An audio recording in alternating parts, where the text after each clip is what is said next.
Hi guys, in today's video I'm showing you how can you add a location in your Instagram story. The process will be quite simple and easy. The first thing is open your Instagram app. Once it will be open, post your story by tapping on this icon, which is at the top left. From here, search for the thing that you want to upload for your story. For example, I'm searching for. So I choose this picture for my Instagram story. And how can you add location? You can see the sticker icon. On the top of the screen, tap on this.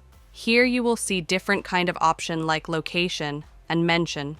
So from here, tap on this option location, and here, if your location will be on, then you will get suggestions from the Instagram. But you can also add random location, like I am searching for USA. So if I tap on this option, United States. So you see the United States location has been added to my Instagram story. So simply share this on your Instagram. So by using this method, you can add location in your Instagram story.